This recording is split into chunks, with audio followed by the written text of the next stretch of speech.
to two groups in this country, patriots and traitors. No middle ground.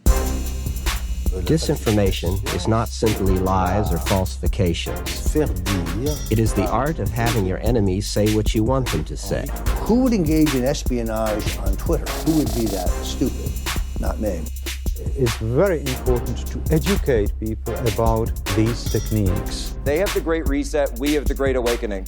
Another type of active measure is the agent of influence. And why shouldn't I root for Russia, which I am? You know, it's very hard for journalists to accept that this has been going on. What do you get your opinions from? TV? Disinformation is actually a deliberately distorted or manipulated information that is leaked into the communication system of the opponent with the expectation that it would be accepted as genuine information and influence either the decision-making process, for example, or to influence or manipulate public opinion.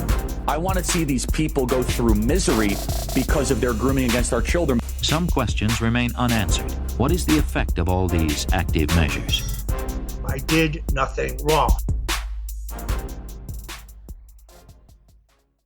Welcome to the Did Nothing Wrong podcast, where we cut through the noise and help you make sense of the chaotic information space around us. I'm Griff Somke. And I'm Jay McKenzie. Teddy Wilson is a freelance journalist, researcher, and consultant. He previously worked as the U.S. investigations editor at Open Democracy and as a reporter for Rewire.News, Free Speech Radio News, and the American Independent News Network. His reporting has appeared in the Houston Chronicle, the Global Post, and Salon.com. Wilson served for 8 years in the United States Navy, participating in both Operation Enduring Freedom and Operation Iraqi Freedom. He was ultimately deployed 4 times. These days, Wilson is the founder and publisher of Radical Reports, a newsletter that provides research, analysis, and intelligence on the radical right. You can find Radical Reports online by visiting radicalreports.substack.com. Teddy, thanks so much for joining us, and welcome to Did Nothing Wrong. Yeah, thank you so much for having me. It's a real pleasure to be here. Looking forward to it. It's going to be fun. So can you tell us about your time working in signals analysis in the Navy? We'd just like to know how that prepared you for the job you're doing researching the far right today. Right. So let's see. I joined the Navy straight out of high school, and this is back in 1999. And I had a few different choices as far as possible career paths in the military, but intelligence and specifically signals analysis seemed pretty interesting. And the schooling was in Florida. And so it seemed like a nice place to spend some time as a, 19, 20-year-old. Yeah. So after boot camp, I went to my tech schools and got to spend some time in some other really nice places. Like I was stationed in Spain. Ooh. I was stationed in Hawaii. In between those, I was stationed in Georgia. And worked at a couple National Security Agency, NSA, a few of those facilities. Okay. I think, as you mentioned in the intro, I was deployed a few different times. And as far as the work went, it was both interesting, but also not as interesting as I think most people would assume. But I will say, as far as like how it prepared me and kind of what kind of skills I learned from being in military intelligence and signals intelligence in particular for a career in journalism and doing kind of the investigations and research that I'm currently doing. I think the first skill it gave me was the ability to look at things in an analytical way and being able to identify what is pieces of a much larger puzzle. Right. Because as an investigative journalist, you're always trying to figure out kind of how did this piece of information or this piece of research or how does this source connect to the larger story or narrative that I'm trying to tell. And so I think that kind of skill built up over time was helpful. And then also the ability to kind of, not to put a too fine a point on it, but to do monotonous tasks. Yeah. Almost to the point where actually I kind of enjoy kind of some of that aspect of what I do. In signals intelligence, so much of what you do is you're constantly searching for new signals and new ways to exploit whatever your target is. And then you spend so much time trying to do the work of decoding or classifying whatever you're collecting. And a lot of it can be a slow, tedious process. And that's the same with investigative journalism. You spend so much of your time trying to figure out, okay, where am I going to be able to find this information? And then you spend the rest of your time searching through various sources of information to find information that can either confirm or disprove certain things if you're kind of following the facts of a story. Right. And so, and I can't tell you how many times when I was in signals intelligence that I thought I had figured out a signal and I thought I was going to break it out, and turns out I missed something or there was a false positive or whatever, and I had to start back from square one. Same things happen all the time within investigative journalism. When you think you might have a lead on something and you go searching down rabbit holes, and sometimes it leads nowhere. And I think the good investigative journalists know when to kind of accept that and be like, okay, there's nothing at the end of this path, so I need to look somewhere else. I think I've seen a tendency, particularly kind of within certain parts of the research community, to keep trying to pushing down certain rabbit holes because they're sure they'll find something there, even though all the evidence might lead you to believe there's nothing there. Like you've got a narrative and you're going to make the facts fit the narrative somehow, and you're going to keep digging until you find that thing that makes your narrative work. Right. And that's also to say that just because you can't find evidence of something doesn't mean that your thesis is necessarily incorrect, right? If you find evidence that can disprove it, that's something different. But if you can't find the evidence of whatever your thesis or your theory of the case is in wherever you're looking, that doesn't mean that you're necessarily wrong. It just means that right now you can't prove it. And right now you can't publish something at the moment that says what you think the larger story might be. So that's always challenging, I think, when you are, especially kind of where I've been recently in the last several years, looking into kind of far right groups and extremist groups, is having thesis and theories about kind of how they're operating and having ideas about what they may be up to. But if you can't prove it and show kind of documented links or what have you, then you run the risk of just kind of running into wild speculation and kind of actually espousing conspiracy theories, right? There's a kind of fine line. Right. Not to both sides of it. But it's funny because I do see similarities on the left too. Kind of the relentless focus on certain kind of... The Koch brothers. Yeah, the Koch brothers and kind of a few others. And that's not to say that like the Koch brothers aren't instrumental and kind of really influential within kind of right-wing politics, but they're not the only thing. Same thing with like a few others, like what is it? The Center for National Policy, is that the name of the group? Yeah. Okay. Yeah. That's one of those things that everybody like tries to point back to. If you found one member and this Bannon was a member and Bannon did this thing, so therefore it's all a CNP plan. And yeah, I get what you're saying. And it's like the Koch brothers, they give $25,000 to some organization, like that's a write-off for them. They don't even, but some people take that as like they run the organization or something. Because there's a lot of people, really great people kind of within the research space that, however they refer to themselves, OSNet researchers or, amateur researchers, or just even if people on the left just kind of trying to understand this stuff. There's a lot of people that kind of do really great work. I mean, in addition to like kind of QAnon Anonymous, like there's a lot of other folks that I follow that I think do a lot of work and kind of do the thing that we talked about, like following the facts, right? Right.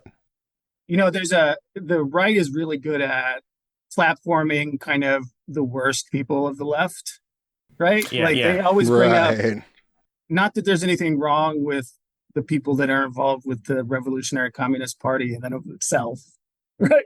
If that's your fucking deal, fine. I don't have a But they always, they'll bring on somebody from the Revolutionary Communist Party or the Green Party or whoever, that's going to say something inflammatory, and they can kind of paint the entire left with that brush, and their audience eats it up. Oh, yeah. I mean, on the whole November 4th, 2017 thing, they didn't really have an Antifa to go yell at. So they lined up some old, burnouts from the Revolutionary Communist Party, some RCP fools, and they had them out there playing Antifa to some big extent so they could turn around and run theirs, because they just didn't have enough real anti-fascists to go after. To watch the right-wing media kind of weaponize Antifa as a cudgel for their audience. Right. It's simultaneously frustrating and also kind of impressive. Yeah. Yeah. They kind of turn it into such a boogeyman. They memed it into existence. Yeah. It really is fascinating. I think it's a different level, because with Black Lives Matter, were able to kind of do the same thing for their audience. But with Black Lives Matter, like when they said things like they are funded by whoever, like Black Lives Matter, there's an actual organization, a nonprofit, Black Lives Matter, and there's like a lot of other groups. Right. So there's actually kind of a money trail, right? I mean, there's like some kind of, but with Antifa, it's not an organization. It's like a loose collective of anti-fascist people that work in a very kind of dispersed way, right? And there's no kind of central anything. No, and the internal arguments are even funnier when these groups try to actually like organize around something. It's like, how many anarchists does it take to change a light bulb? Yeah, right. Well, yeah, the other day, DSA was debating whether or not they should expel AOC. And I was like, come on, guys. How self-defeating can you be? Yeah, she's a politician, and yeah, she's made a few decisions you don't like, but really? You're gonna kick out AOC? None of these people have ever dealt with like real anti-fascists or real, anybody in those spaces in their lives. You can tell they just don't know. Yeah. They assume those groups work the way their groups work.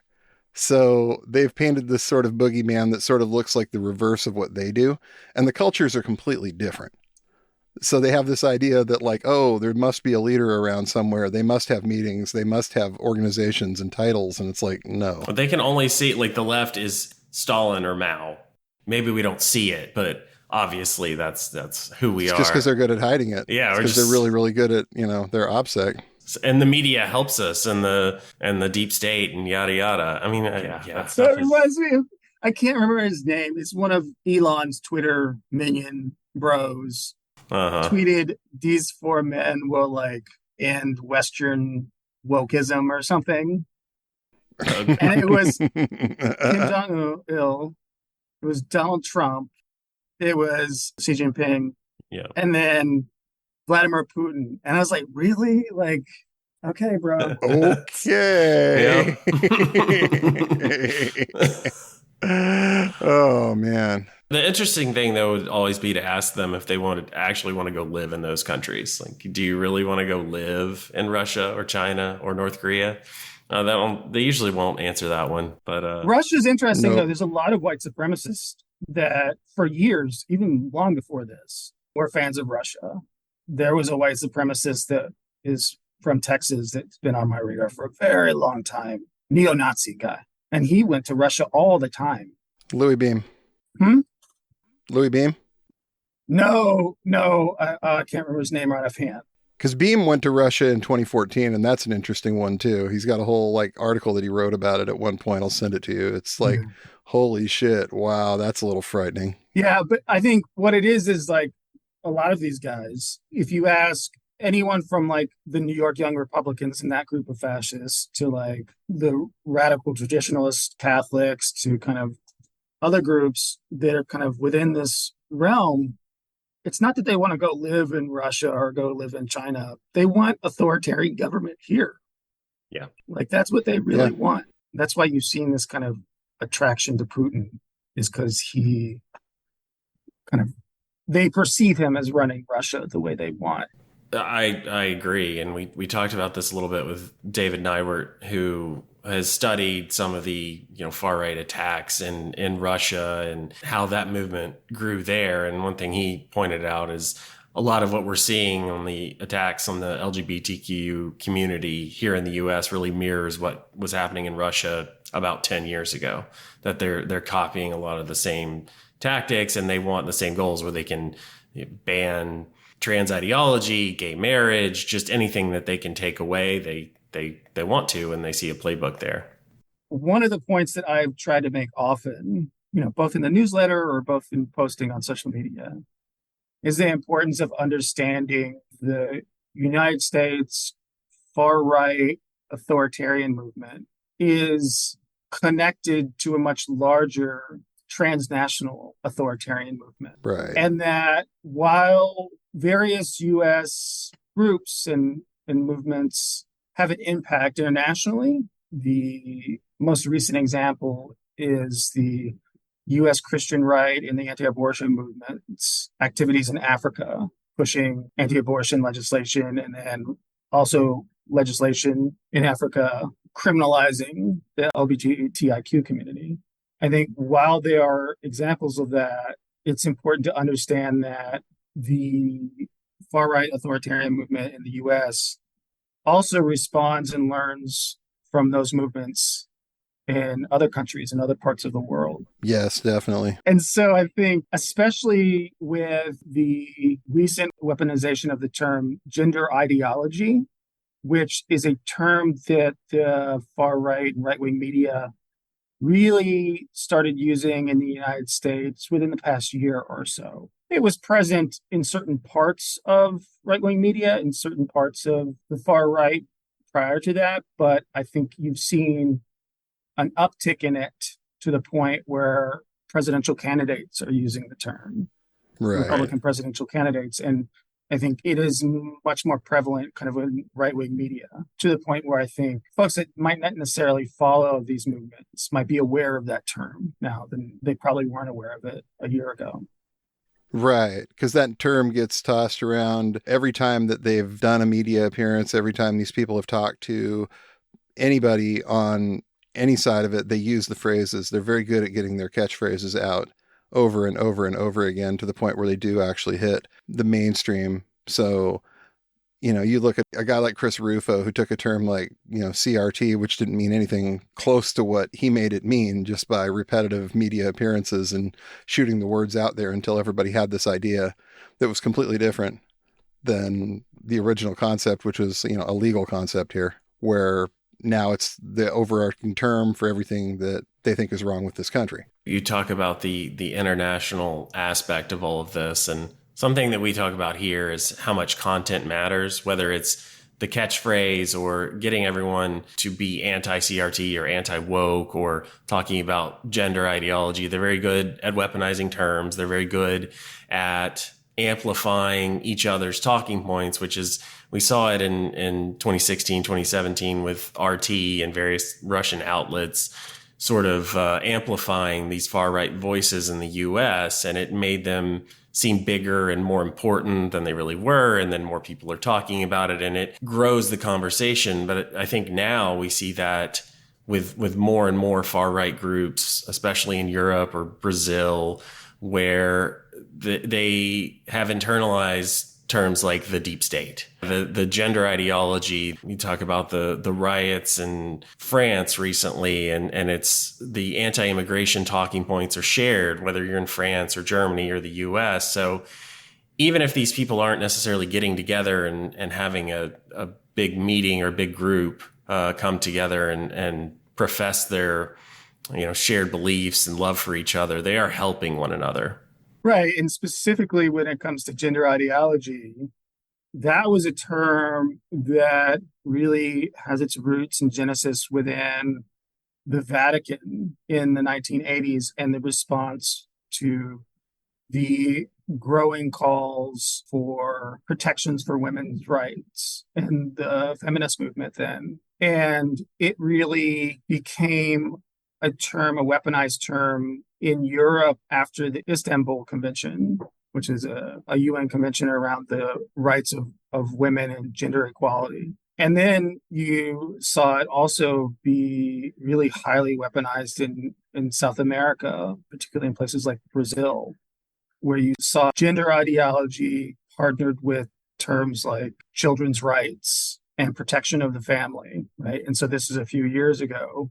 And as the right in America shifted their focus to really targeting the LGBTIQ community and the trans community in particular, you saw this adoption of the rhetoric that was used in Europe and South America by a lot of these actors, because they watch each other and they learn from each other. Right. You know, I've seen that happen also within kind of white supremacist, neo-fascist spaces, where the American white supremacists and neo-fascist movements, they learn especially from their European counterparts and the success that those groups have had over there. And I think also another kind of interesting example of this is how QAnon has spread. QAnon, when we talk about it, this kind of broad, kind of the idea of the broad conspiracy, right? Not the specifics of it, but the broad far-right conspiracy theory about elites and everything else that goes on with that. Versions of that, of QAnon, have spread to places like Japan and Germany. And they have become their own versions of it, like their own incarnations of it. The Japan version looks very different than the QAnon in the American version. There's I think some great people that have done a lot of research into kind of what QAnon looks like in Japan within that far-right context. They could speak to it more better than I could. But within the German context, I've actually had conversations with folks from Germany that study the far right in Germany. And it's interesting how, I don't know if y'all remember, a while back, there was that attempted coup in Germany. Right. I remember this, yeah. And a lot of the people involved with that, there was connections to the kind of German version of QAnon. That was one of the animating forces behind that far right attempted coup there. So yeah, I think it's important to understand just how connected like far-right movements are and how much they kind of learn and adapt from each other, especially for folks that want to figure out ways to counter the far-right movement in the US. Like if you're someone that's an activist or what have you, that you're really kind of trying to think through ways about how do you counter these movements and what's the most effective way to push back against kind of these far-right authoritarian movements. In America, I think it's helpful to look to how they've been countered in other places. There's been some really great examples of feminist movements, progressive movements on the left in places within Europe and South America that have had success at pushing back against those movements. And I think it would be helpful for more Americans on the left within the progressive movement to learn from those examples, reach out to those activists, because they're pushing back against the same kind of forces that the folks here are trying to push back against. Can you give us one example of like a group that you think has done some pretty good work in terms of pushing back, and like what exactly does pushing back look like? We all tend to define that one a little differently sometimes, but who's done a good job? Can we get like a case study, I guess, is my question of. Yeah, because I think a lot of people think they're helping or feel like, oh, well, if these people are engaging with me, then that means they're mad, and that means that I'm, really pushing back and causing them trouble. And I'm sure, as you know, a lot of times they want that engagement. They want you to say certain things and to boost their profile and to up them in the algorithm. And so pushing back is not always straightforward. Right. And I can I'll give a couple of examples and then kind of frame it within kind of what I think is the most successful kind of version of this in a American context. Okay, so for folks that are interested, I would say there's a few groups in South America that I would look to as examples of those organizations that have pushed back against far-right authoritarian movements, particularly movements that have weaponized ideas like gender ideology and children's rights and protecting the family. So Sexual Policy Watch, Promosex, and Digestia. I think those three groups, and there's many others that have done this kind of work in places like Brazil and Colombia, I think are definite examples of groups that people should look to as far as what kind of strategies they've used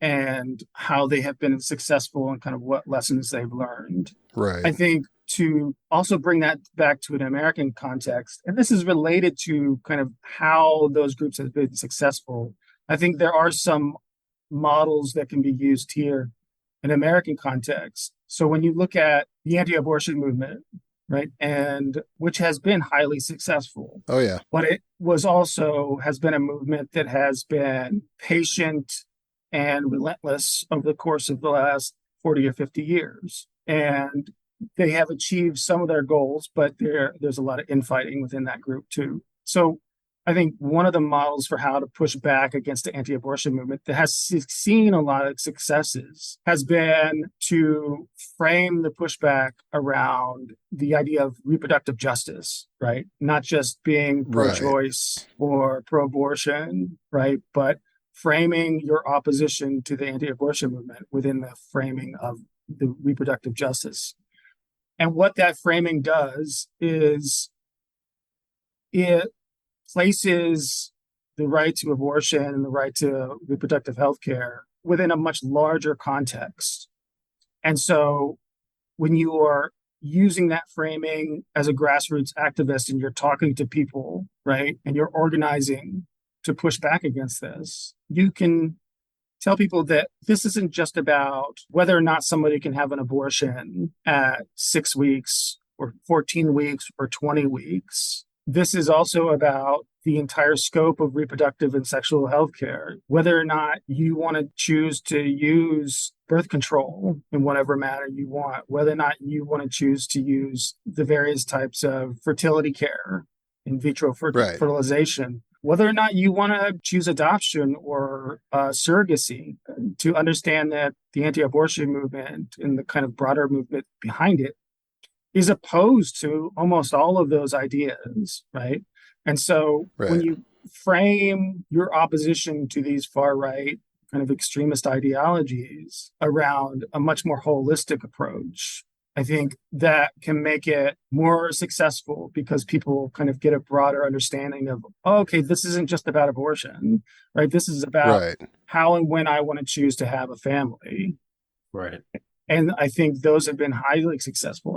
Framing it as a fundamental human right rather than something that can be culture warred. And telling individual stories. I mean, we've seen a lot more of those since Roe was overturned. But yeah, the individual pain really does seem to resonate with people. And there's unfortunately a lot more of it out there. Right. And I think you do see even electoral successes around this when you look at the anti-abortion movement's really horrible track record when it comes to putting things like personhood in the ballot. There's been, I think, 4 or 5 states over the last 20 years that have put ballot initiatives for constitutional amendments to enshrine the idea of personhood, right? That a fetus automatically given the rights of an individual from conception. And those ballot initiatives have failed spectacularly in places like Colorado, which are relatively purple to blue, but also in really deep red places like Mississippi. They've failed there too.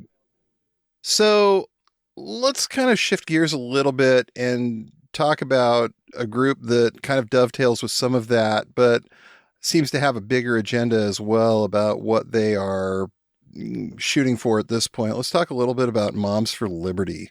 And a lot of your recent research has focused on this group. And what put them on your radar? What made you see that? Well, I think initially what really put them on my radar was when the Southern Poverty Law Center had designated them as an anti-government group as part of their kind of annual list of hate groups and anti-government groups. And they've done a significant amount of research about, their connections to various either extremist groups or far-right extremist kind of ideologies.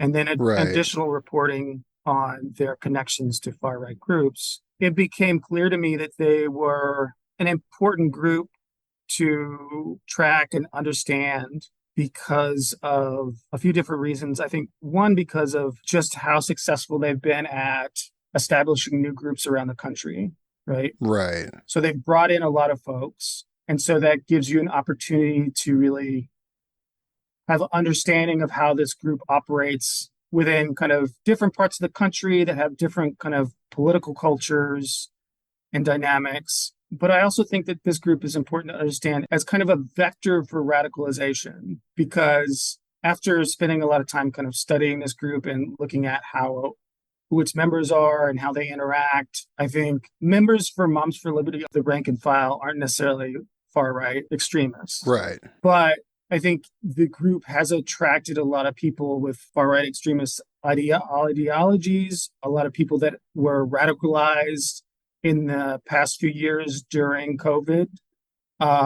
There's a lot of kind of anti-vax, anti-mask, former anti-mask activists within the group. But there's also a lot of really troubling connections to far-right extremist groups like the Proud Boys. And at the same time, there's a lot of connections to kind of right-wing organizations that have been trying to push these culture war issues on a national level that are also connected to it. Right, right. I thought it was important a group to look at and kind of analyze, because there are so many connections between the group and kind of the broader ecosystem of the far right. And so that's really why I started to dig into them, to show not just the connections, but also kind of how complex the far-right movement in America is, and how there's so many different elements of it that people might not be aware of and how they're connected. So yeah, that's really kind of why I started digging into this group and doing the kind of investigative project that I'm working on now.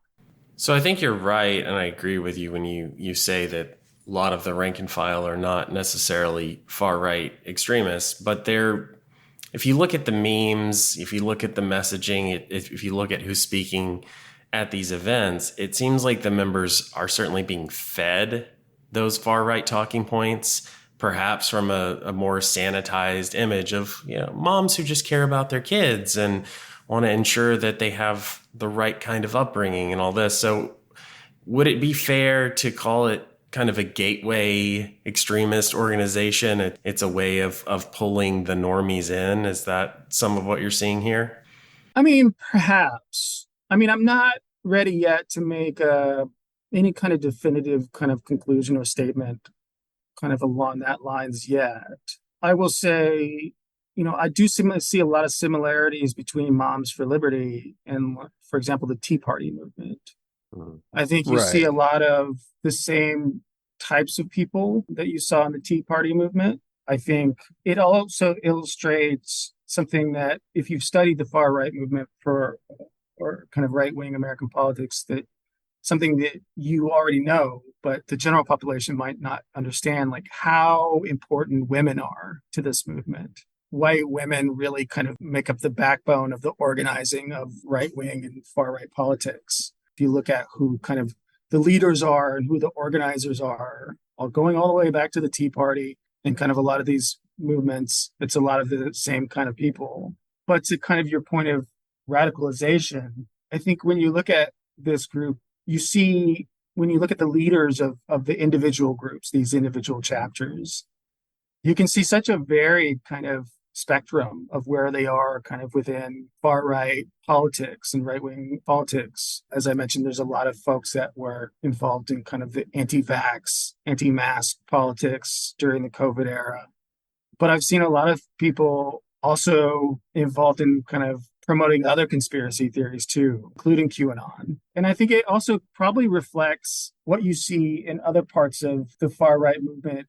So I think a good example of how you might want to think about this as it relates to kind of the rank and file of the movement is within the Christian right and the rank and file within the pews of fundamentalist Christian and evangelical churches, right? Right. You have a leadership that in some cases is promoting kind of a really far-right political ideas or a highly conservative theology within these groups, even to the point where you're seeing there's a lot of cases of QAnon coming in and kind of infecting evangelical Christian churches and dividing congregations to a point. Right. So I think that might be an effective model at kind of understanding the rank and file activist and their relationship to the leadership and how folks can be radicalized and be affected by the promotion of these various ideas. And I think an important thing to note is that these groups, a lot of people like to use the term astroturf, right, as a way of minimizing these groups and how organic they may be. Now, I wouldn't really necessarily use that term. I don't think it's accurate because I think it doesn't really explain kind of what's really happening. So I think more than one thing can be true, right? These groups, to an extent, are grassroots groups. So they are local people kind of organizing their own county chapters or what have you, and they are working with other local groups. But they are at the same time, when you look at kind of right-wing politics and far-right organizing, it's very top-down. It reflects that authoritarian kind of movement, is in all these groups, they are given basically the kind of same kind of talking points. They're given the same kind of rules of how to operate, right? They are not necessarily acting independent of each other and making their kind of own decisions about kind of what issues they're going to care about and what their position is on those issues. There's a lot of kind of top-down reinforcement of what are our important issues, what are our talking points, et cetera. And so there's both things happening, right? And there's a lot of national groups that are involved as well. So it's, I think, to call it astroturf is not accurate, but also I would warn people against kind of any of these movements, against underestimating them and not taking them seriously as a movement, because most of the kind of the actors within kind of the broader context of the far right authoritarian movement, it's a big, sophisticated movement, and they've been highly successful, I think, over the last 10 or so years at achieving many of their goals. And I think one of the keys to, I think, successfully pushing back against these movements is to take them seriously and actually try to understand their strategies and tactics and use that kind of information as a way to push back and look for their weaknesses. And so that's kind of my broad observations about kind of where Moms for Liberty fits within kind of the larger movement. Let me ask you this, because we talked about this with Sarah Hightower a couple episodes back, where she was talking about Moms for Liberty are coming into her rural town in Arkansas and essentially trying to defund the local library. And so they're showing up at school board meetings. They're essentially trying to keep anyone who opposes them out of the building, and so they can kind of run the show. But a lot of these people don't actually live there. They're not part of that particular community. And so to us, it seems like that is some of, maybe you don't call it astroturfing, but it is at least inauthentic, because even if it is a grassroots organization, you're concerned about what's in the public library, what's in the school. Well, your kids don't go to this school. So that, I guess that leads me to the question of, for a group like Moms for Liberty, is this just part of a national strategy to the point that they don't care if it doesn't directly involve them or their kids? They feel like attacking everything at this local level has to be done for whatever greater good they think they're accomplishing. Is that when you start to get into the astroturfing, or is this just how they think they're going to win, essentially? Well, I think it goes towards one of the most successful strategies that the right has implemented over the past several years has been to focus in on the lower levels, to focus in on the local level. And I think that this has played out in several ways, whether it's been kind of right-wing figures like Steve Bannon really focusing on far-right activists, gaining leadership within local Republican parties at the precinct level, whether it's been anti-abortion activists focusing on city councils and county government to pass anti-abortion ordinances, right? Or now you have Moms for Liberty focusing on school boards, local school boards, and also local libraries, county library trustee boards, as a way to restrict access to various types of books.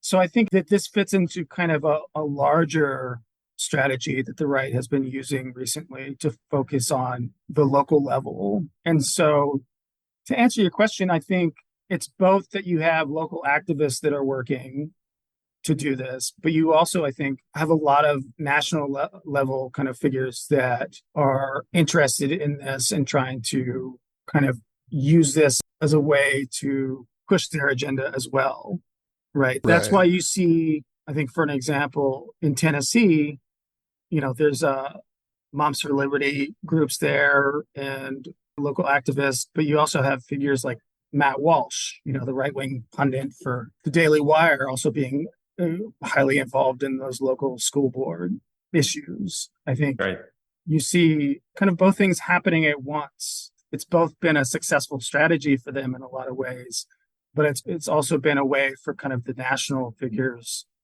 and people that are pushing aligned agendas, right? They are ideologically aligned.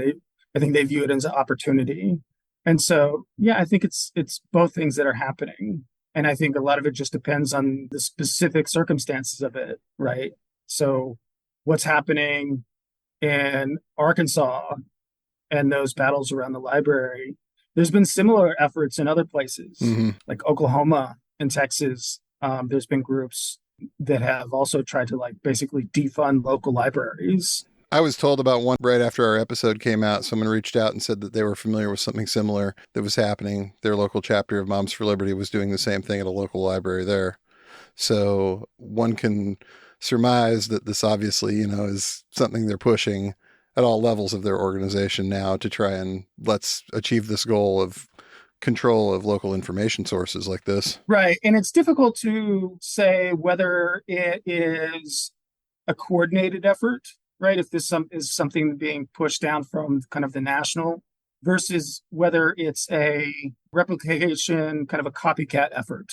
I think kind of a good example of the same dynamic has happened often over the years in state legislatures, right? So there's a lot of these right-wing groups that create these model legislation, whether it's to ban abortion or to restrict access to bathrooms for trans folks or whatever the issue is. There's a lot of groups that create these model bills that get spread around through various networks to state lawmakers, whether it's the State Policy Center, the Family Policy Alliance, the Pro-Family Legislative Network. And so there are networks that are probably coordinating to some degree, but there's also a lot of lawmakers that will, once they see something is successful in one state legislature, they'll try to replicate it themselves. And it doesn't necessarily mean that they're kind of coordinating from a top down. It's just kind of a replication of the strategy and learning from, that lawmaker did that in that state, it worked. I'm just going to take his legislation and basically copy it over here. So it's probably a little bit of both. I mean, I can imagine that Moms for Liberty would probably be pushing out kind of national level strategies to their groups, but you could also see groups saying, okay, this worked over here, let's try it over here. Right. So, yeah. So this next one's kind of a two-parter. What would you say you're probably most worried about when it comes to the future of this country, of this field? What do you see on the radar that's really got you worried? I think the thing that I have been most worried about for a while now is the probability that we will face another incident similar to Oklahoma City.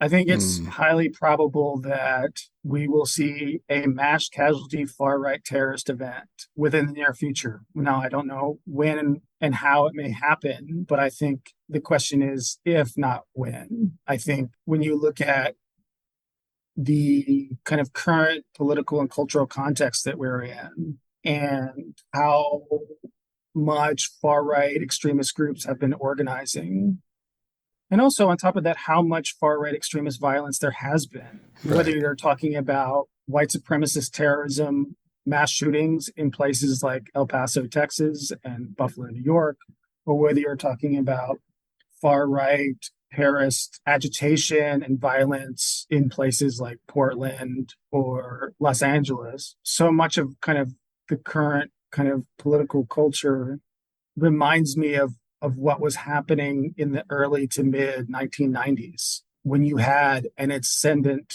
white supremacist neo-Nazi movement. At that point, it was in the Pacific Northwest.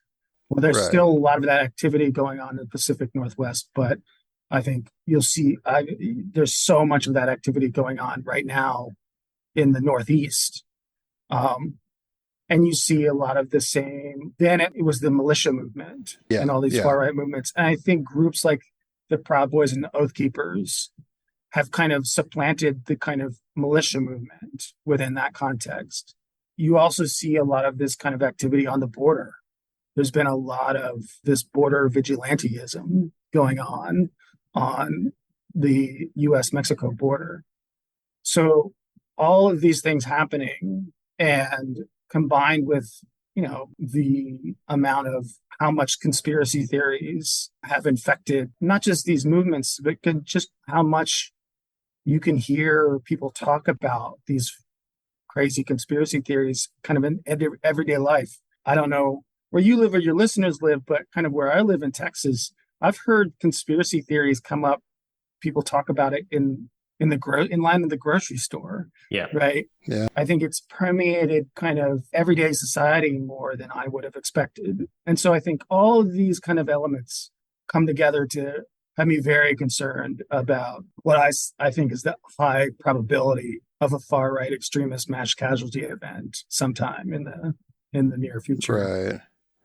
Wow. Yeah. I wish I wasn't convinced that you were right. I wish that, that was something I could say, oh yeah, no, you're wrong. No way. But yeah, I'm inclined to agree with you. There's been a lot of that kind of chatter lately, and the groups that are pushing it are getting more and more extreme as they do. And yeah, I think you're right. It's a matter of time. At some point, this is going to happen. And I hate saying that.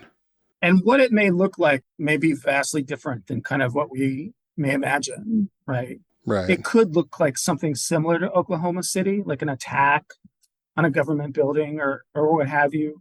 Or it could be something more akin to January 6th, where it's a takeover of a government institution, right, which is kind of in effect, the coup we talked about in Germany earlier, that was kind of the strategy there. They were going to take over the Reichstag, and basically the plan was to execute judges and political officials. And so It could look something like that, or it could look like something completely different. I think the only thing I'm sure about is that there's a high likelihood that far-right extremist terrorist mass casualty event will happen.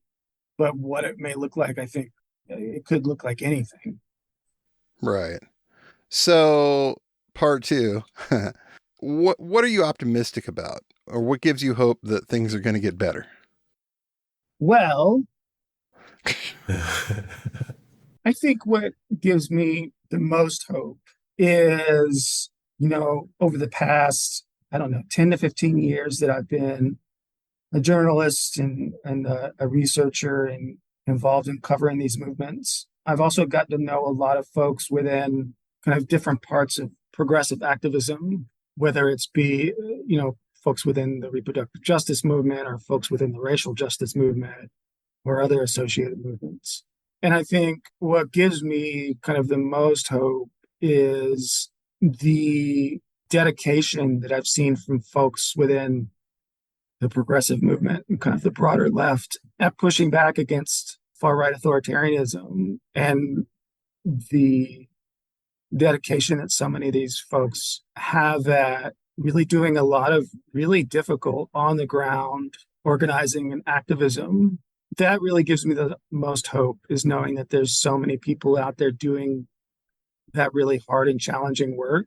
And I think that those folks, they have the kind of right ideas and the right models for how to push back against these movements. And I think I would really hope that a lot of the institutions, kind of the institutional left, the institutional progressive movement, the people that fund these big organizations, I really hope that over the next few years, that they recognize how effective these local grassroots organizers are and how much of an impact they could have if they were given just any amount of support. Right. I think changing the idea around how we fund these movements and how we support these movements, I think could be the most drastic way that we could affect real change, is empowering the people on the ground that are already doing this work to do even more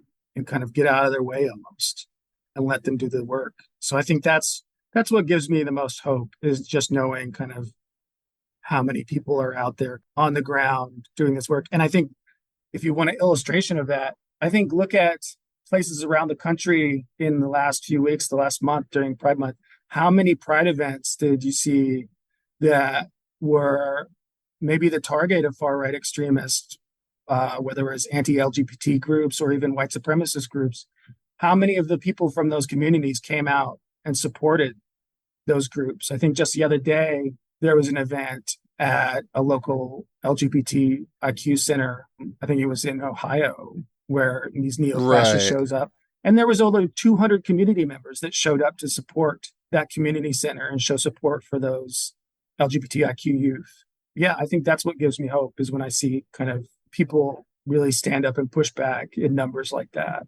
So I think you're right. I think the threat maybe has never been greater, or at least not in living memory has the far-right threat been greater. But it does seem like there are more people willing to confront that and to do something about it as well. So yes, the threat is real.